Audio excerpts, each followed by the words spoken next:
Hi friends, నేను ఈరోజు తోటకూర విత్తనాలు చల్లుతున్నాను ఫ్రెండ్స్.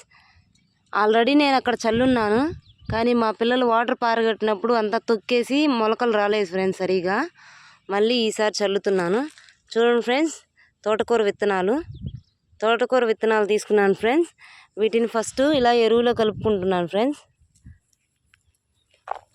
ఎందుకంటే అదో చెప్పాను కదా, మన గోంగూర విత్తనాలు చల్లేటప్పుడు కూడా గుంపులు గుంపులుగా రాకుండా ఉంటాయని. అందుకని మట్టిలో ఇలా కలుపుకుంటే చాలా పలుసగా వస్తాయి ఫ్రెండ్స్, మంచిగా మొలుస్తాయి కూడా.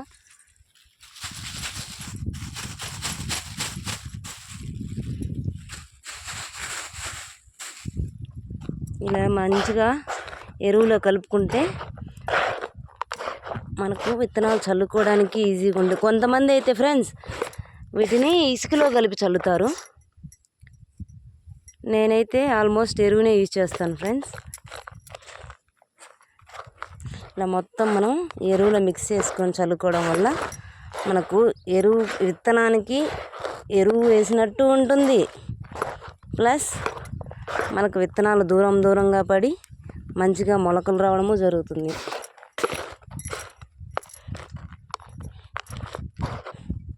ఇలా మనం ఎరువులు అంతా విత్తనాలన్నింటినీ మిక్స్ చేసుకున్న తర్వాత ఇలా మనం ఎక్కడైతే తవ్వి పెట్టుకున్నామో ఆ ప్లేస్లో మొత్తం చల్లుకుంటాం ఫ్రెండ్స్. ఇలా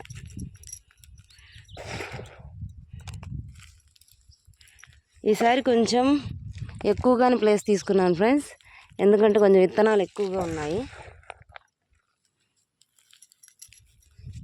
ఇలా మొత్తం మనం విడివిడిగా చల్లుకోవడం వల్ల మొలకలు బాగా వస్తాయి, ప్లస్ ఎరువు మొలకలకు వేసినట్టు ఉంటుంది.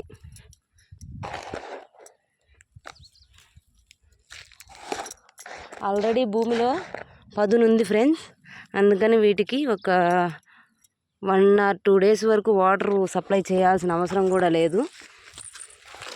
నిన్న వర్షం పడింది ఫ్రెండ్స్ బాగా, అందువల్ల వాటర్ కూడా సప్లై చేయాల్సిన అవసరం లేదు. ఒక 2 days వరకు చాలా బురదగానే ఉంది నేల.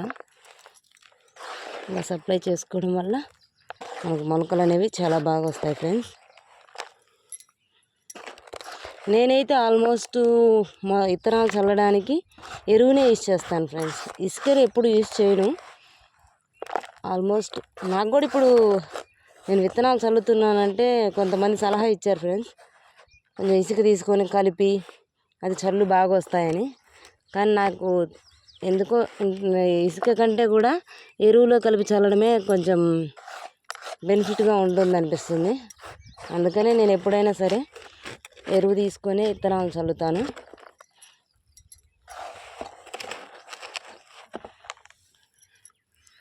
ఓకే ఫ్రెండ్స్, ఈరోజు తోటకూర విత్తనాలు చల్లాను. ఒక 3 or 4 days కల్లా ఇవి మంచిగా మొలకలు వస్తాయి. అప్పుడు చూపిస్తాను ఫ్రెండ్స్. మా తోటకూర విత్తనాలకి లైక్ చేసి సబ్స్క్రైబ్ చేసుకోండి ఫ్రెండ్స్.